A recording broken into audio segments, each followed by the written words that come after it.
Thank you so much, Peter. I'll get you to take a seat up on stage because we're about to do a panel now. And joining him, I'd like to invite up Rob Fletcher, who is the founder and general manager of Team-App. It's the world's fastest growing sports communication and member management platform. So please welcome Rob. And our final guest is Carmel Guerra. Now, she's based in Victoria, and Carmel has worked in partnership with sporting and recreation sector for many years and is recognised as a national leader on the multicultural sports engagement front. Thanks very much. So we might start with both of you first, just to catch up a little bit, because we feel we know Peter so well now.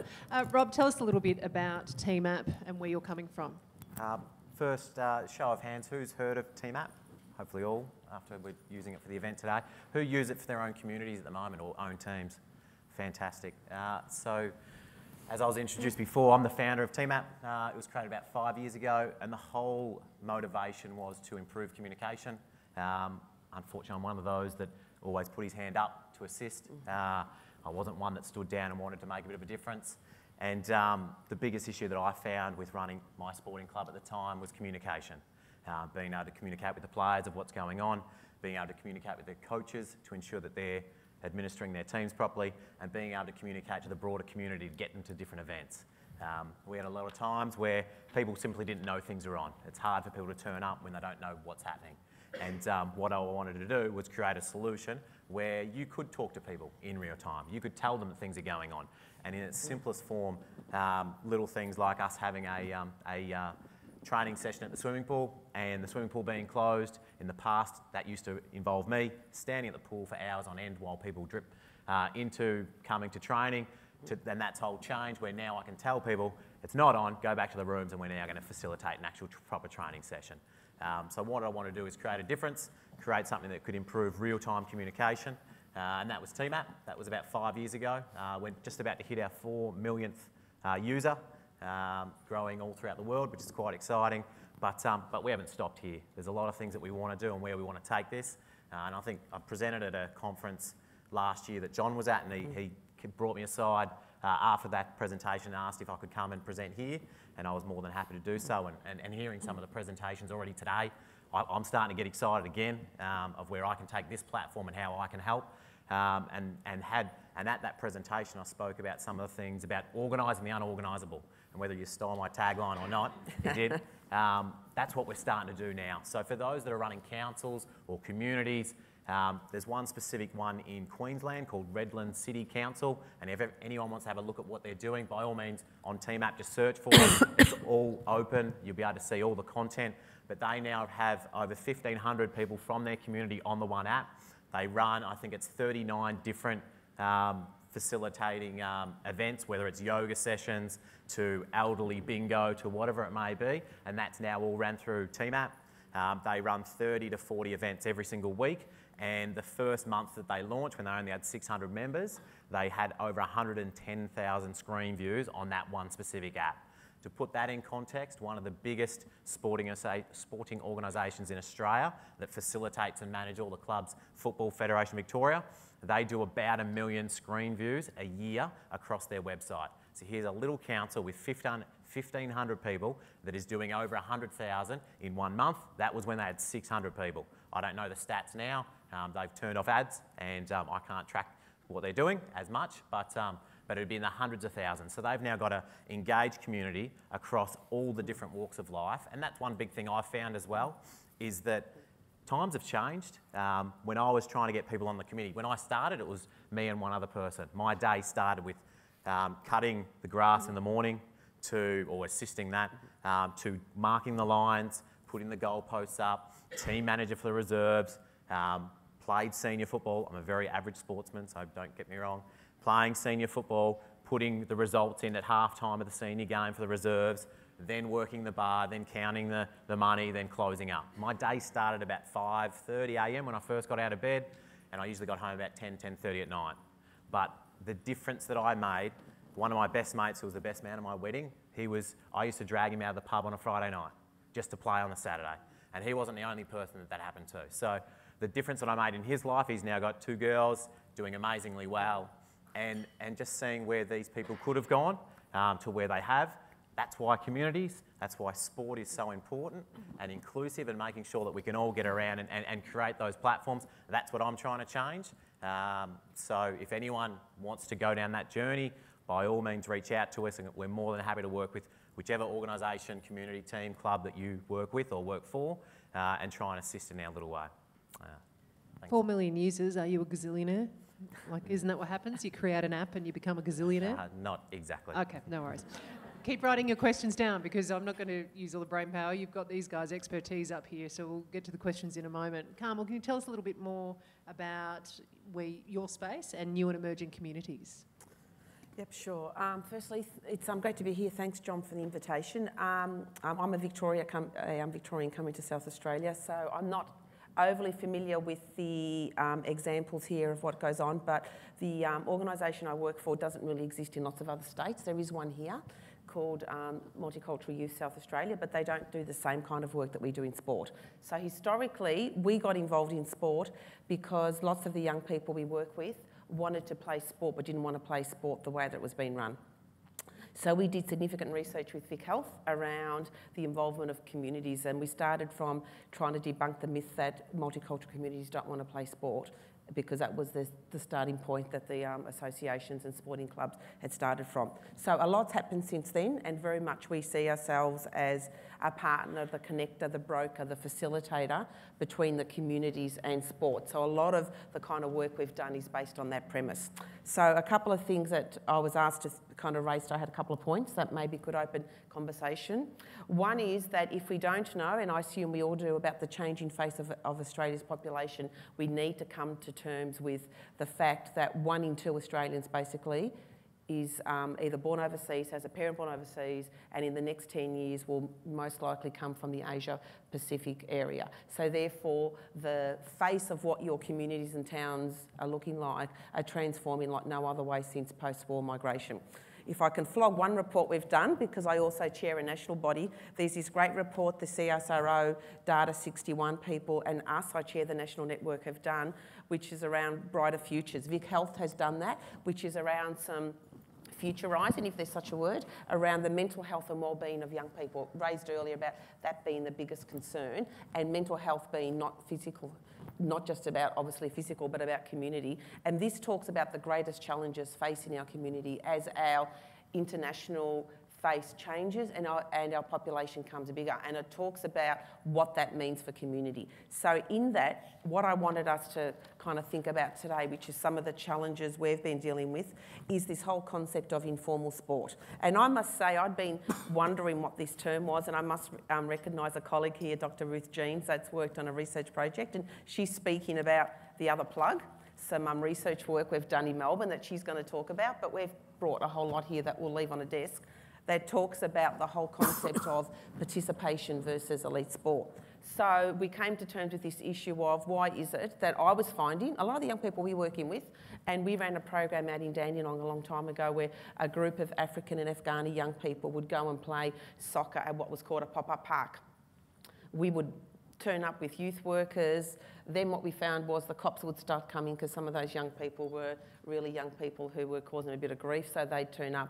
Then we'd find that other young people would turn up. But what we discovered in talking to them and just being around was they didn't want to play formal sport. They loved football, but they said they don't want to train, they don't want to be part of a team, it's too expensive, a whole lot of things. But they loved to just come and play. They would turn up every Friday night, and then whoever would come would play a game. That's the face of what's going on. We have young people going to local school basketball kind of outdoor, rings, and would just go and have a basketball game on a Friday night. Then what started happening was neighbours would start complaining, the cops would come around, the schools would complain, local council got calls saying move these young people on. To me, there's fundamentally something not right when that starts to go on, when what we're talking about is a community space where people are coming together, that they wouldn't come together. And what we were finding was it was the best form of community cohesiveness you could find, because picking up a soccer ball or a basketball meant a whole lot of young people who had no frame of how to talk to each other used that to connect, and from that became friendships and conversations.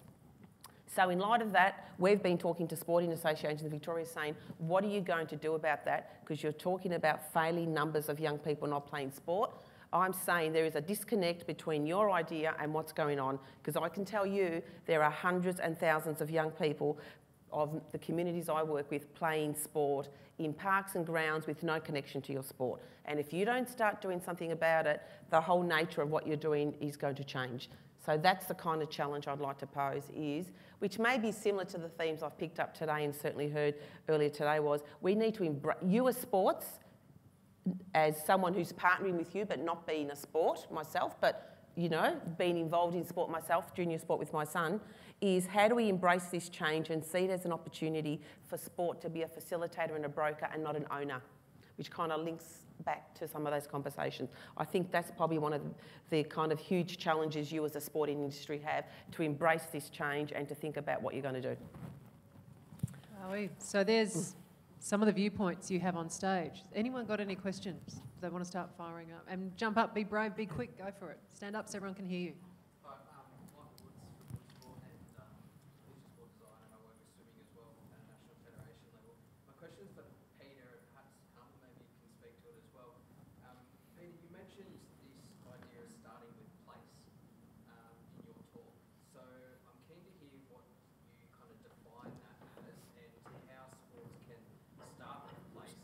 Sorry, I'm really struggling to just hear. So you mentioned at the start with place, yeah. Hello? Sean? Peter, it's for you. You mentioned in your talk the concept of starting with place. So I wanted to get your thoughts on what you sort of define that as, and how sports organisations could themselves start with place, or use that concept in their planning in terms of community engagement and inclusion in sport. I use the word place in contrast to silo. I have this thing, if we look at just say local government, that the way we organise ourselves is that we drive these wedges into kind of like communities. So we have our youth worker, and we have our recreation staff, and we have our employment staff, and we have this, and I don't think people divide their lives up that way. What I'm interested in is how do we bring people, and certainly when we talk geographic communities, how do we start actually coming from that of place? So I only know one local government anywhere in the world, it's probably the city of Seattle, that actually doesn't have all of those staff. It has what they call a Department of Neighbourhoods, and it just seems to me they bring together all of those skills there. What I'm interested in is how do we get all the service providers beginning to kind of like begin and say the starting point's got to be place rather than what we're wanting to do. And how is it that we can actually come together and hold hands together around that? So we're hoping to kind of like increase people's interest or participation, or deal with mental health, or, I'm currently do a lot of work with fire and emergency service. I'm helping with the restructure of it in New Zealand at the present time. And the starting point is that we want to create resilient communities. Well, there's no way that the emergency and fire, with their normal approach to kind of like coming in and trying to deliver that service and get people excited about what is it we're going to do to kind of like lead to fire reduction situations and whatever. They can't do it. What they can do is begin to do that in partnership with a whole pile of other people, and to really start with kind of like coming in and beginning with place and where people are actually at. And that then takes me on to that critical issue that really was at the heart of what I was trying to talk about. What we've got to start with is not our agenda. We've got to start with what people care about. And it just seems to me those two things often are just kind of like, there's just a jarring that actually happens. I think it's when we do start with what people do care about and discover what they're interested in, that we then begin to shape how we, in partnership, holding hands with others, can genuinely, at the place level, really kind of like deliver in a way that's going to lead to meaningful outcomes within that particular community. That's what I mean by it. What do you say, though, to community groups or groups that have funding models based on agenda? You have a certain amount of money that you might be getting from government or community groups or whoever it might be, with the agenda and the KPIs of ticking all of these boxes. How do you switch that thinking? Well, yeah, because we have grown that system and it's getting worse. And I suppose I'm into now chucking grenades. I think government Agencies have got to begin to wake up. I think we've got to get away from this KPI stuff and tick the boxes. I mean, we're into a really sick system. And it's about time enough people are saying, enough is enough. Let's go back to basics and let's begin to kind of like look at what it is. And let's begin to, if we want evaluation, let's start to get into some results-based accountability around what impact is it actually making at the local level where it's all at, rather than the system that we've actually created. So for those of you from government agencies responsible for funding programs here, I really do challenge you, and I talk as someone who for 10 years headed a government department.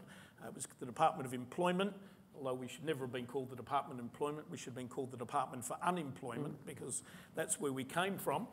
And it just seemed to me that we had to learn how do we start with the grassroots and how do we also realise we were an employment wedge. How do we actually start working with other people and together bring about change in a positive way within that community?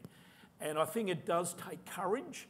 I think it does, and constantly amazes me that premiers don't bash ministers' heads together more and say, hold hands with each other. How do we actually deliver kind of like outcomes at the community level? So maybe I'm naive, maybe I've been through all that disillusionment, but I see a revolution starting to happen, and I am, above all, seeing communities beginning to say, you know what?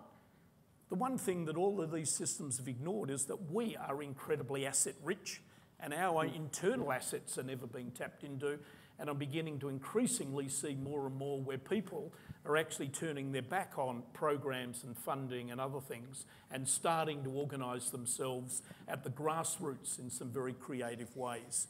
And I think we need to look at that and say, why is that happening and how can we come in and kind of like support that? So I just chucked those couple of grenades into the audience. Which I guess, if you're thinking TMAP, that's one way to try to organise those so-called unorganised. I guess, Carmel, the question was also following through to you with place, and where does that sit for new and emerging communities? Look, it's an interesting question because I think that the whole notion of place-based is really at the centre, but I know from a lot of the young people we work with, they are transit. They will move across the train line if they know that there is an unorganised game going on, whether it's TMAP or not, that they will connect. So that can be their community for that time, that they will talk to each other, and that's what technology has done for them, even though there is a sense of who they are in the community that they live in. So I would go back to that you need to talk to them, whether it's the young people, it's their parents, where they come together about what that sense of community is in terms of where they live, but in terms of this context, in terms of where they want to go and play unorganised sport.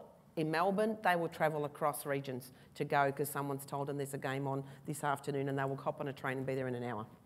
Just further to that, the kids of today, and as a 35-year-old, I probably sound a little hypocritical, but they feel entitled. Absolutely entitled. The amount of people that have put their hand up to assist me when I've been on either boards at my children's school, whether I've been at assisting with the Auskick program. I've actually tried to have a backward step to lead by example by putting their hand up, I'll help, trying to bring people in to assist me as well. But kids today are so entitled and they're so connected. I think you spoke before about that we're probably we're less connected than we've ever been as a community, but we're not from a public perspective. We've got social media through Facebook and Snapchat and Twitter and all these other platforms where people have got a voice. What we need, what's going to happen, and you're right, Pete, what's going to happen is people at that level, once they realise that once you build your community up big enough, then you've got that database and you've got that power, then that's what's going to spawn. And that's, I suppose, that's what's going to affect the associations and the councils who are trying and putting all these programs together. Is you're going to have these little communities are going to spawn up and they're going to have their own ideas. They're going to run their own patterns. And I've seen a lot of that happen in the US especially, that use our platform for their communication. But they've done that because if you aren't playing professional sport by 23 over there, you're playing with your mates in the park. That's the only option. And that's what's happening over there. And whether that happens here now, 5, 10 years, it will happen at some stage. Because those that have the database, that have the community around them, they've got a lot of power. They've got a lot of control and they've got a lot of stuff that they can do. They need to learn how to use that properly, and that's where us and you as an affiliation or an association can assist them to get the best out of their communities and give them the programs to be able to deliver that success. There's too many times that I've seen where clubs are putting their hand up, I want $5,000, I want $10,000. Well, what are you going to do about it? What are you going to spend that money on? There was too many organisations that were just giving that money away for nothing. We used to get, I think it was $2,500 a year from Bogues, which is not a great thing for a community club to be getting sponsorship from, and that was purely by stocking the fridge with half of the Bogues products. That's not great. That's not what we should be aspiring to do. From a TeamApp perspective, and sorry to relate it back to our product, but having that community and having those users on our platform, I could promote events better. I could get people to games. I could get them to spend money at the canteen. All of a sudden, our cash flow started to really fly, and then we could invest back into things. Little examples like we used to do a yearly trivia night, and when I first started, we'd be lucky to get 10 or 15 people to come to that. The year that we had TeamApp, I promoted out 3 months like I normally did, 2 months out, 1 month out, every week in the last month, every day, and you'd get no responses. I then said in the 2 weeks before, this event will not go ahead unless I get 70 responses, because it was going to be 70 people was the minimum amount, and I had to put up the money from my own pocket to ensure the event went ahead. I got 130 people that day or the next day confirm that they're going to attend. Instead of just pocketing the money and having a great thing for the club, I end up ringing up the pub. We got instead of a jukebox, we got a band. Instead of just beer, wine, we also got spirits added to the package. I wanted to make it a magnificent event, not just for that night, but for the next 5, 10 years. And sure enough, that was 5 years ago. That event has had over 300 people every single year since then, and it's now generating about 40 grand, 40,000. We've changed a little bit of how it's done, but about 40,000 a year to our bottom line. That then drives, we've now got, at the time we had 2 teams, we've now got, I think it's 25 teams across netball, junior football, and also senior football, and it's a whole community. They've got a tagline the president now does is that we're the fastest growing community club in Victoria. Whether that's true or not, I'm not sure. But going from 60, 70 odd people to now I think it's nearly 1,000 people in just one community, that's what people can do if they do it right. Rob, I'd like an invite to one of those parties, if that's all right. Another question here? Yeah, hi, Luke Van Kempen from the South Australian Cricket Association. Carmel, I'd like to further explore your point around sport becoming facilitators and brokers, and I guess it's something we're looking into at the moment. We're calling it social cricket, finding out it's far from social, it's really competitive. But where are the boundaries between informal sport and formal sport? Because it's like trying to define cool. If you say, hey, this is informal sport, and it's actually got structure around it, it becomes formal. So what's your research shown in that discussion? Okay, well, there is a preeminent expert in the audience there who might want to pick up after I finish, but... And who is that person? That's Ruth Put your hand Jeans up, right there. up really, stand up really tall so everyone can see exactly who you are, so we can get you a lunch. Because you might want to talk a little bit about that even tomorrow, so I would encourage you to go to her. And we're trying to support Ruth and her other academics to do some research in this space, because I think it is the big issue that we haven't really explored. From my experience of what we've seen on the ground, it's a really fine line, and I think part of the tension has been that the sports haven't embraced it enough to actually work with the communities to explore some of that. At the moment, I think it's new, and there's this fine line of, you know, are they on the school ground? There's an insurance issue. What if something happens? If someone comes around, they're coming because they're getting, which is what young people have told me, say the basketball, they're plucking out the 2 boys who are really good, coming around, offering them something, and then the others taking those 2 boys away. So there's some of that going on at the local level, which I think is disrupting some of the informality that was there. So I think we need to go into those communities with the right frame of mind, and I think sport and community workers like our organisations need to do this together, because sport is really good at organising sport. But if I can be so bold, it hasn't been really good at doing community participation. And our sector has been really good at doing community participation and has been trying to run sport.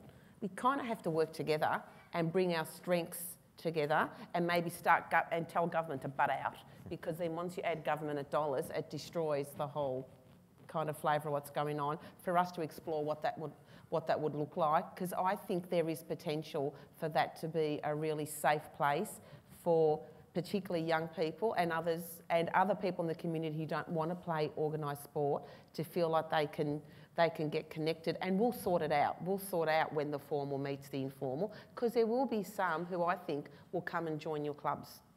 that will want to play, because that won't go away. But I think the priority on organised versus unorganised is flipping.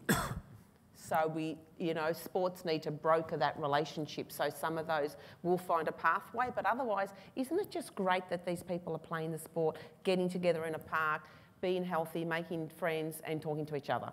I think that's a really powerful message in itself. So what you've just got here is a taste of more of what will come. So we've already been highlighted a speaker for tomorrow, but again, please use the lunch breaks and everything to come up and question some of our speakers. We're moving up towards time and we will get you out to lunch in just a little while. But if I can get one sentence from each of you before you left, that the one bit of advice that you really want to leave with everybody right now. Peter?